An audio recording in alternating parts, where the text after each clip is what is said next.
guys, it's the Friendzone Foundation here again to feed your great minds with our gist for the day. Hang on, guys.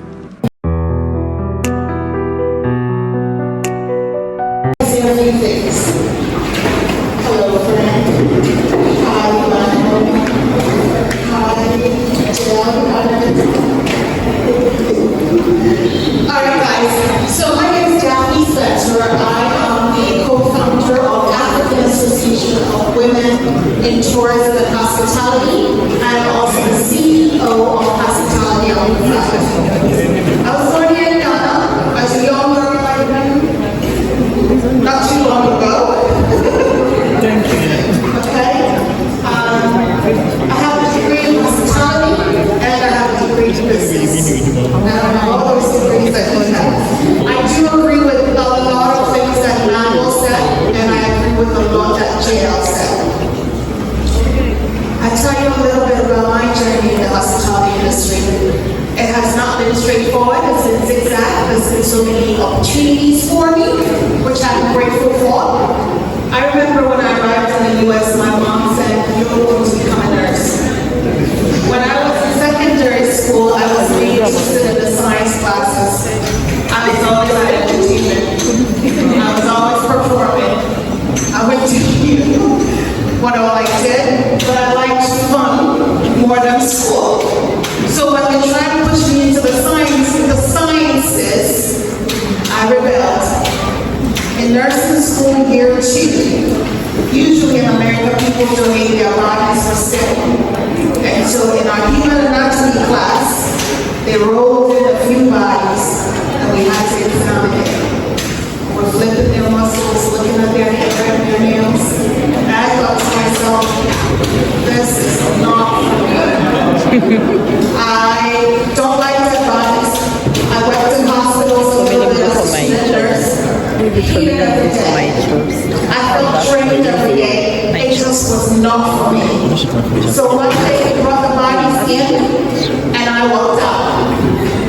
I called my mom and I called my dad and I said, you don't pay my tuition, I pay it myself and I'm choosing something else. They were mad for a while. I said, I'm going into hospitality. They said, what is it? I said, it's close to hospital, but it's more fun. And they said to me, as long as you know what you're doing, you come back and tell us, we told you so. And I said, no, I won't. I think I know what I want to do. I sat in front of a counselor, and she told me all these fabulous trips she's been on. She was a flight attendant before she became a lecturer. She told me everywhere that she had been, and the whole time my mouth was like, that's what I want to do. So I was inspired by Amy Hart. Amy Hart taught me into hospitality, and I have not regretted it. 20 years in, I was making 6 figures as a national sales manager with Hilton. My journey has been zigzag, like I said. I've done everything from food and beverage to hotel systems, to opening new hotels, to research, to advocacy. African Association of Women in Tourism and Hospitality, when we formed the association in our minds, we thought about you. We thought about you, the youth. We thought about the opportunities that are out there. But we also knew that our reach will not get to you.